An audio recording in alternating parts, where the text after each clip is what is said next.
आज मैं आप लोगों को एक दिलचस्प कहानी सुनाने जा रही हूँ कि आखिरकार रात के 12 बजे का वक्त था। हर तरफ खामोशी तारी थी। ज़ारा अपने कमरे में बैठी लैपटॉप पर काम कर रही थी। वो एक बहादुर और तजस्सुस से भरपूर सहाफ़ी थी जो परसरर वाक़यात पर तहक़ीक़ करना अपना मिशन समझती थी। अचानक इसका मोबाइल फ़ोन बजा। स्क्रीन पर उनो कॉलर आईडी और लिखा था।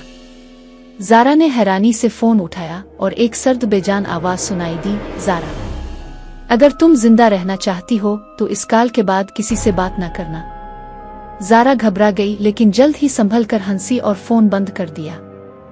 इसे लगा जैसे कोई मामूली मजाक था, लेकिन ये मजाक ना था। इसी रात से अजीब व गरीब वाक़यात ज़ारा के अर्द गिर्द होने लगे। इसका फ़ोन बार बार बजने लगा और हर बार कॉल करने वाले की सिर्फ भारी गूंजती हुई सांसें सुनाई देती। न कोई नाम, न कोई चेहरा, सिर्फ एक पुरअसरार मौजूदगी का एहसास। ज़ारा ने यह सब कुछ अपने करीबी दोस्त हीरा को बताया। हीरा ने इसे खबरदार किया कि ये वाक़यात शायद इस सुनसान हवेली से जुड़े हों जहां कुछ अरसा कबल एक लड़की लापता हो गई थी और उससे पहले भी कई लोग। सब एक आखिरी कॉल के बाद गायब हो गए थे। ज़ारा ने फैसला किया कि वो सच जान कर रहेगी। अगली रात वो अकेली इस वीरान सुनसान हवेली की जानिब रवाना हुई। अंधेरे, सन्नाटे और खामोश दर और दीवार के बीच जैसे वक्त थम गया हो, जैसे हवेली इसका इंतजार कर रही हो। दरवाज़ा खुद ब खुद खुला और ज़ारा अंदर दाखिल हुई।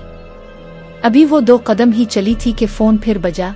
ज़ारा, तुम्हें खबरदार किया गया था, अब वापसी मुमकिन नहीं। ज़ारा के कदम लरजने लगे लेकिन तजस्सुस इसे आगे खींचता गया।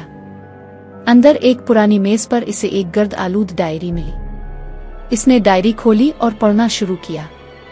यह किसी अलीशा की आखिरी तहरीर थी। अलीशा ने भी एक ऐसी ही कॉल का जिक्र किया था और फिर लिखा कि यह हवेली हर साल किसी न किसी को बुलाती है और फिर वो शख्स कभी वापस नहीं आता। डायरी के अल्फाज जैसे ज़ारा के अंदर उतरते जा रहे थे। अचानक हवेली की सारी बत्तियां बंद हो गईं। ज़ारा के हाथ में सिर्फ मोबाइल की हल्की सी रोशनी थी। फोन एक आखिरी बार बजा। आखिरी कॉल तुम्हारी है ज़ारा। आवाज में अब सिर्फ एक बात थी, मौत। चीखों का शोर, सांसों की गूंज और फिर खामोशी। अगली सुबह पुलिस को हवेली के दरवाजे के करीब एक फोन और एक रिकॉर्डर मिला। रिकॉर्डर में सिर्फ ज़ारा की आवाज थी। अगर कोई ये सुन रहा है तो इस कॉल का जवाब मत देना, कभी नहीं।